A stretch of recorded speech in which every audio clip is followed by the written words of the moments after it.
For advertisement, call 8125893028. Our Gmail maxtvtelugu@gmail.com.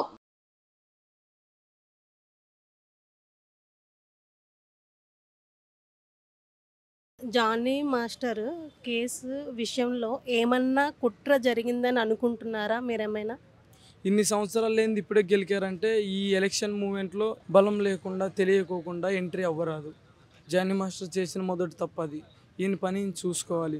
నీకు నచ్చితే ప్రజా సేవ చేసుకోవాలి. కానీ ఇలా ఒకరి మీద విమర్శిస్తే వాళ్ళు ఎంత చేయడానికైనా తెగిస్తారు. పక్క పార్టీ వాళ్ళ గురించి తెలిసి మనం ఢీకొన్నప్పుడు మనం జాగ్రత్తగా ఉండాలి.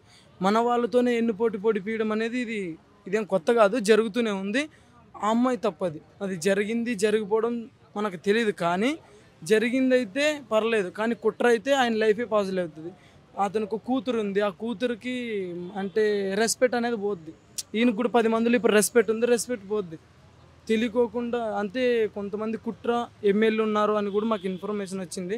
అది ఎవరు అనేది పూర్తిగా తెలియదు. అయితే కొన్ని మీడియా ఛానల్లో నేను చూసేది ఏంటంటే ఇద్దరు అండర్స్టాండింగ్లో కొన్ని ఇయర్స్ జర్నీ చేశారు, కానీ ఇప్పుడు ఇలా రావడం అన్నది కరెక్ట్ కాదు అని అంటున్నారు. అది ఎంతవరకు వాస్తవం అంటారు? మన బుద్ధికి మన దేహానికి నచ్చింది ఒకటే, మనీ. దాన్ని ఆశతోటి ఆడుకుంటున్నారు.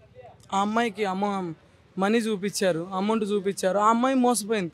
లేదంటే బెదిరించింటారు ఫ్యామిలీ మెంబర్స్గా. ఇలా జరిగే జానీ మాస్టర్ అయితే మంచోడన్న ఆరోపణే ఉంది. ఇంతవరకు అయితే ఏ గలీజ్ పని ఏది చేసినట్టు ఏది రికార్డ్ లేదు. కొంతమందికి సహాయం చేశానన్న మాటే. కానీ మెయిన్ పర్టికులర్ రీజన్ ఏంటంటే పవన్ అన్న ఫ్యాన్ ఉన్నోడు ఎవడు ఇలాంటి గలీజ్ పని చేయడు. మెయిన్ రీజన్ అది మ్యాటర్. పవన్ అన్న ఫ్యాన్ ఉన్నోడు ఇలాంటి పనులు చేయబోలేడు కూడా, అది మ్యాటర్. అంటే తనకి జానీ మాస్టర్ అసిస్టెంట్ ఉన్నారు. జానీ మాస్టర్ వల్లే ఆమెకి చాలామంది ఇండస్ట్రీలో పరిచయాలు ఉన్నాయి.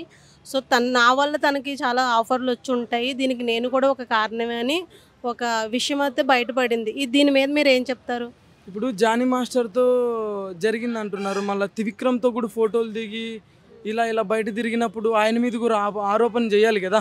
ఒకరి మీద చేయడం ఎందుకంటే ఈయన ప్రచారం చేశాడు కాబట్టి ఈయన మీద ఏదో ఒకటి కేసు వేయాలి, ఈయన లైఫ్ తీసేయాలి, లైఫ్ లేకుండా చేయాలన్న ఒక టార్గెట్తోనే చేశారు తప్పితే వేరేది ఏది లేదు. త్రివిక్రమ్ గురించి మాకు పూర్తిగా తెలుసు, మాది ఫిల్మ్ ఇండస్ట్రీని. అది తెలిసి కూడా ఈయన మీద ఎందుకు ఆరోపణ చేస్తున్నారంటే ఒకటి మెయిన్ రీజన్, జనసేనకు ఈయన సపోర్ట్గా నిలబడ్డాడు.